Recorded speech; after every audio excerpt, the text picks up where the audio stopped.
very clean to me. What about you?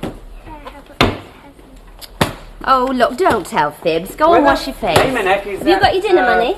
Yeah. Oh, well, sit down. No, you can't ask threatened. Sit down, I'll put your shoes on. Oh, no! Oh, dear.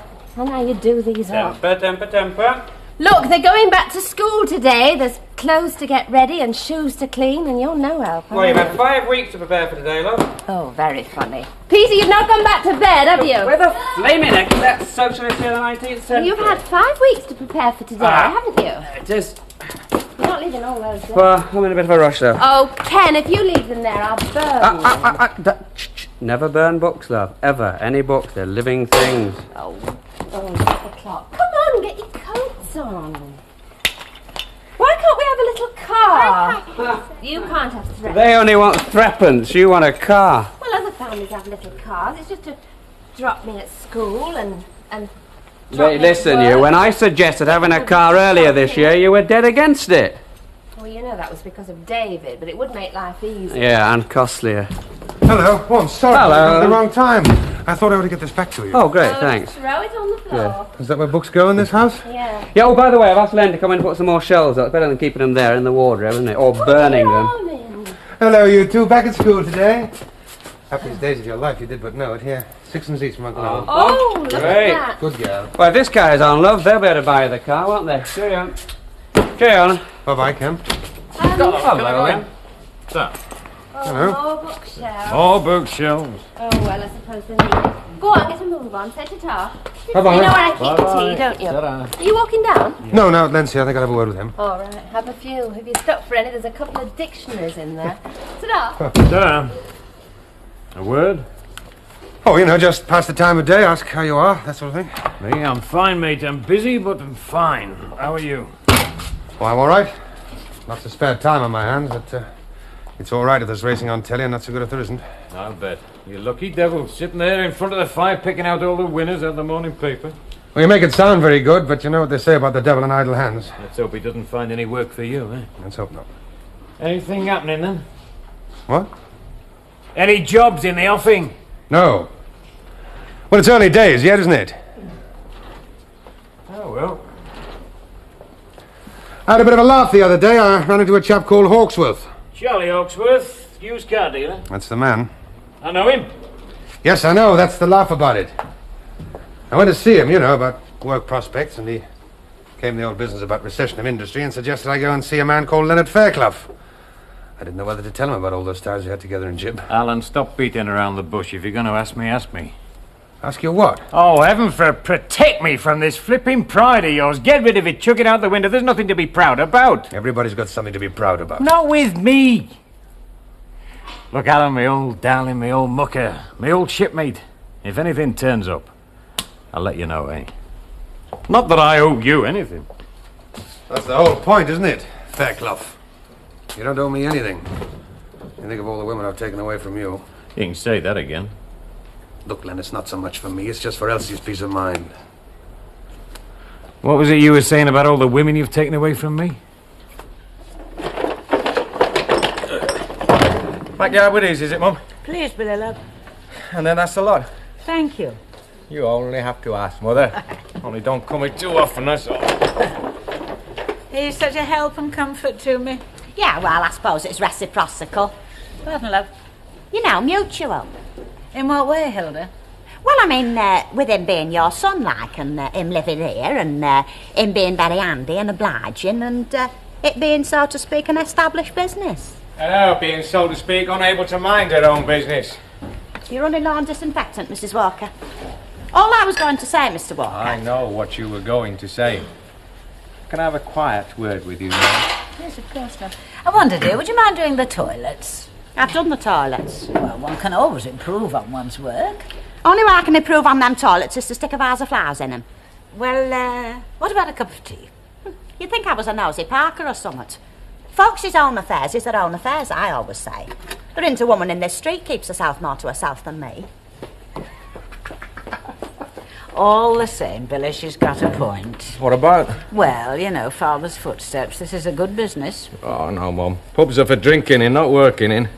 Besides, I'm committed. Oh. Yeah, well, you might say I've burned me boats, I've hatched me bridges, and I've counted all my feathers in one basket. I've found that garage I was looking for, and I have bought it. You've not. Yes, I have. Canal garage. That's the one where they burn the tires. There's all those bits of motor cars scattered around. It's also not far from the site where Mr. Rose and Mr. Royce started, and they're not doing too bad, are they? Oh, Billy, are you sure you're doing the right thing? Well, I'm not daft, even if you are, my mother. Look, the important thing is not the work you do yourself, but who you employ to do it for you. Well, then, and who are you going to find in this neighbourhood? Would you believe that not 100 miles from here is a first-class motor mechanic who hasn't exactly got more work than he can handle? You mean? I mean Alan Howard. Yes, that's a thought.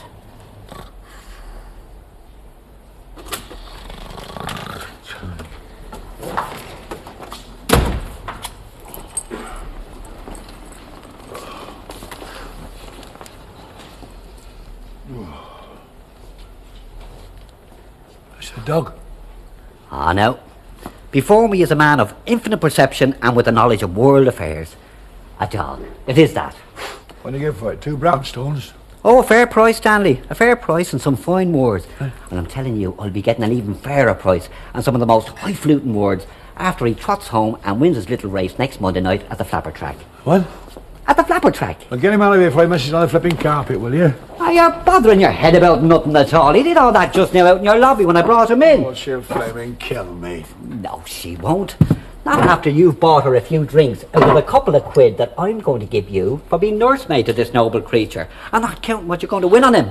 After he does a little tango with that electrified hair and the two of them go waltzing together past the winning post. Come again? There now. Didn't I say your Uncle Stanley would ask awkward questions? And you said he wouldn't. Look, Stan, you know what it's like up at the lodging house. There's old Mrs. Kelly who is boarding, keeping and fleecing 10 of us. There's 5 fine lads from County Kerry who are knocking up scaffolds for the McAlpines. There's 4 young lads from the banks of the Lee who are digging dirty great big holes for Mr. Finnell and Mr. Corrigan. Me good self and me old cart. Yet, that bloomin' old hag won't allow this decent English pedigree greyhound dog through our portals. Ah, now, Mrs. Kelly, I said, there's something in the race relations... It's not staying here. It's not staying here. Look, Stanley, look, all you've got to do is to, get the missus to make up a nice drop of broth out of an old sheep's head. No. And then for breakfast, an egg, well beaten up in a drop of milk and just a dash of this port wine. Listen, you're trying to tempt me, aren't you? When I say no, I mean no. What did I tell you? And you argued with me, didn't you? That man, he's too generous by half. Eh? Ah, well, now it's true, isn't it? I mean, there's these 9 lads up at Mrs. Kelly's. They're going to have a bit of a flutter on Duke here. And then after he wins the race, they're going to buy up McAlpines just for the pleasure of firing the foreman. But you, Stanley, you're not interested. If there's money to be made, you'd rather go to a more deserving cause. They don't make people like you nowadays. Generous, that's what you are. Always thinking of others. Put it in the backyard.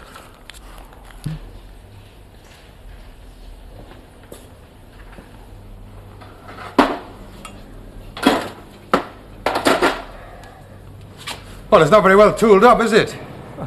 You won't be tuning up Formula 2, so you can forget all the Alton Park stuff. This is bread and butter. This is, hey, I think my rear axle's gone, and can I have it back for this afternoon? Yes, I know. Well, I suppose we can make something of the place. Well, I wasn't after your opinion of the premises. I was offering you a job. Yes, but what am I going to be taken home from here on a Friday night? Well, not much at first, but if I do well, you'll do well with me. Yes, that's fair enough. Oh, take your time. I mean, would you like a fortnight in the Bahamas to think about it? Look, I know it looks like that, but you know the thing that's biting me more than anything? The only boss I've ever had in my life is me. I'm just wondering how you're going to be able to take that. Oh, we don't know very much about each other, do we? Now, if you'd been around when I lived up here, you'd know what everybody else knows. I'm a very understanding fella. So if you start acting like your boss, well, knowing what I know, there's only one thing I can do about it, isn't there? Kick your teeth in. Yes, that's fair enough. There's something else you ought to know about me. There are 1 or 2 clever devils who'd be only too glad to see my chin at the deck. Oh, I've heard them, you know. Billy Walker, all mouth. But I'm telling you, mate, they're going to be disappointed. because I'm going to build this business into something good. I'll have to work them to the bare bones. And if you're on the payroll, you'll have to do the same. All right. On the other side of that wall is a toy factory. Now, I want it. It's not very big, but it's big enough. Now, it's on the slides now, and I want to be ready for it. I'll make a nice little showroom with that, about a dozen quality used cars, you know, the real thing. A little office. Use my pen, Mr. So-and-so. Make the check out to Walker Motors Limited, 850 guineas. Oh, go on, all right, to you, pounds. Oh, well, I won't get that. Sitting on my backside drinking tea, will I? Well, I'm not afraid of work. That's why I'm here. Good. Oh, and you can forget what I said about checks, because for the first 2 years, until we're established, it's cash on the nail. I've seen enough of that in the smoke. Checks bouncing all over the floor. Well, if your skin's that thin, there's going to be an awful lot of blood about the place. Well, it isn't. Are you working for me, then? Are you asking me? All right. It's a deal. Come into the office and let's talk money. Cheers, love.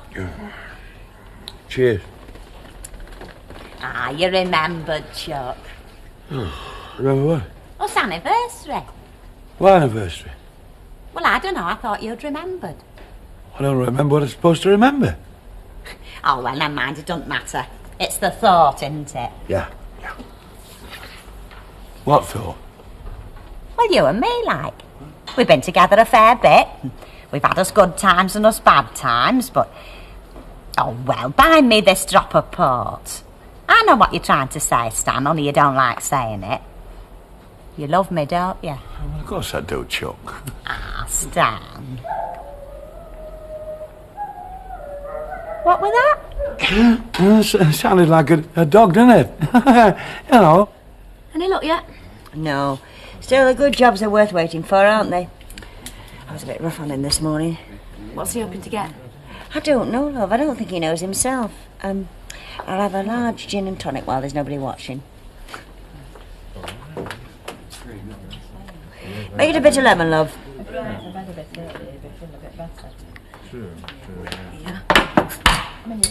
£7 bob.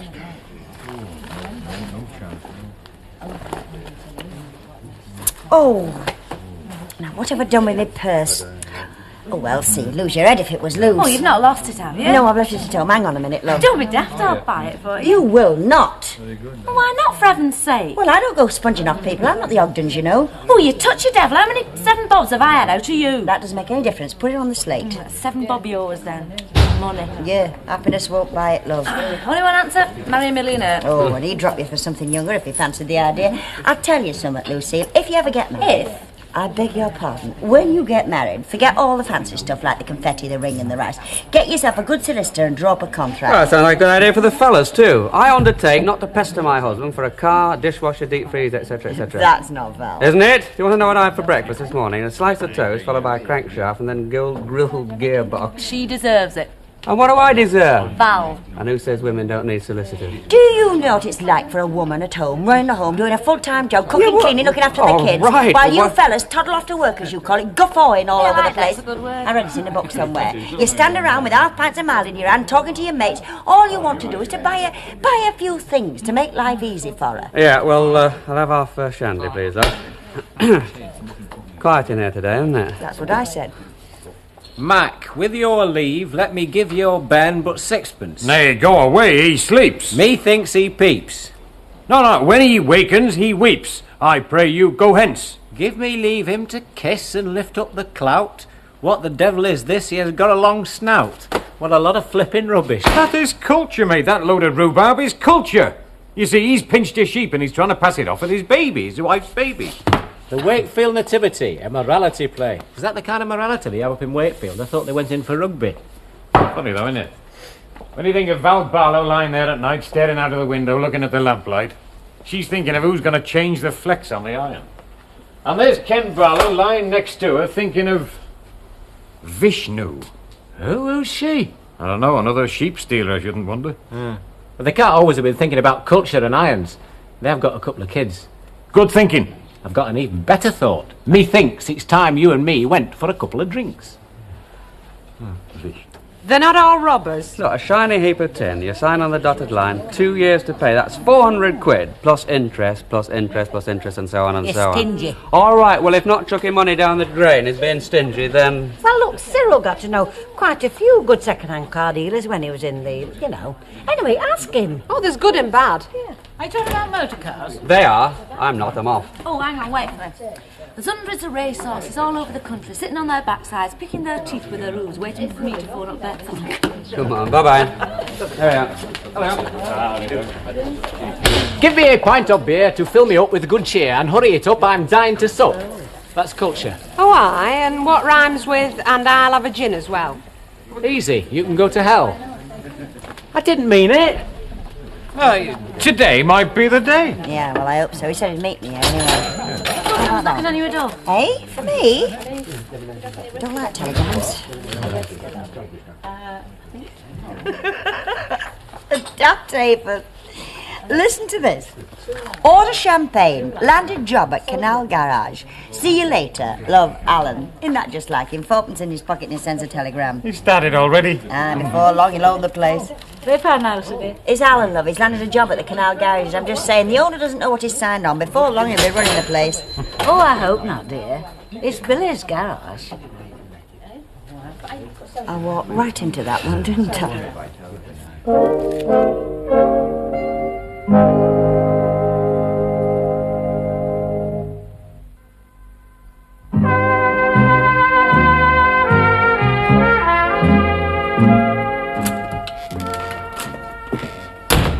Not on the bed, Stanley Ogden. I'm not having it, and that's flat. Where's the poor little beggar going to sleep? In scullery or in yard? It'll shatter his confidence. Well, what do you think your snoring all night's going to do to him? Not to mention them socks of yours smouldering on the carpet. I got a point there, too. I'll make a bed for him under the slop stone, that's it.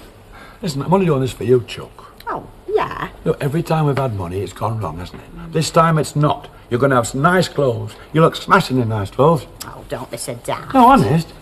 Are you going shopping? Yeah, just for a few things, that's Well, all. can you get me one or two things? Yeah, of course I will, love. Well, look, I want a box of matches. You can get those from the Coronation. Right. I want some fags. Fags. Bessie's in Artillery Street, you know. Oh, and I want some razor blades, no. Razor blades. The chemist in Waterloo Road, eh? Yeah. And hair cream, you know. That new shop in Northmore Street, you know. Yeah, I can get all them things at our owners. Yes, well, now, you see, if you take the dog with you for company, you can get some exercise, won't he? I think, Stanley Ogden, the word is mush. Oh dear, half an hour between customers and I've got to come flying home to iron the kids' clothes. Oh, I'm sorry, Chuck. I shouldn't have sneaked in for a cup of tea. Oh, you're always welcome, you know that. Oh, I just think I get sick of looking at the wall and waiting for Alan, that's all. You know, I suppose Ken's right. A car is a big expense. With repairs, insurance, tax, MOT. Yeah. When we had the last one, we never went anywhere. Just stood outside the house like a decoration most of the time. That was a nice car that Alan had. You know, Chuck, I love sneaking in here for a cup of tea. But today of all days, must you mention motor cars? Oh, Hello. I thought I might find you here when you weren't at home. Oh. Now, you're not going to have a row, are you? Are we? You stay and referee. Why, what's up? I'll tell you what's up. But first of all, congratulations. About what? Oh, the job. You got the telegram. Oh, yes, I got the telegram. Well, it's not chairman of ICI, but at least it'll save wear and tear on my pinstripe. I'm very pleased for you. So what's up? Well, first of all, I don't know quite how much you're getting, but could you ask them for another 2 bob? What for? So the next time that you send me a telegram, I can have the full story. I told you the full story. Oh, no, you did not. You never mentioned Billy Walker, and Muggins here reads the whole telegram out in front of his loving mother. Oh, I see. Yeah, Annie Walker chalked up a beauty. Oh, well, if the fight's over, I'll put the kettle on. Oh, thank you. It was a draw, by the way. Well, are you pleased? Yes, of course I'm pleased. Like you say, it's not exactly chairman of the ICI, but it is a start. Right, Tom.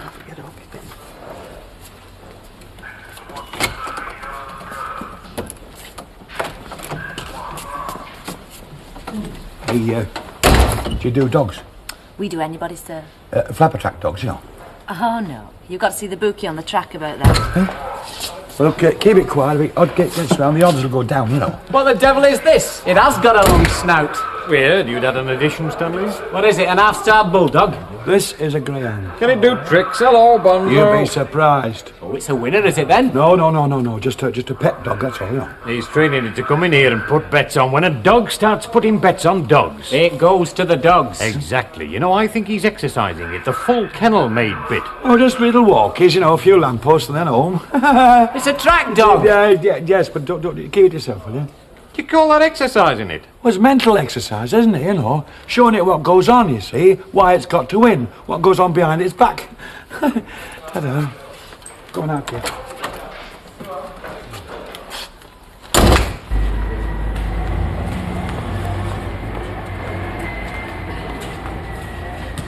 Sue, Peter, come on, your tea's ready.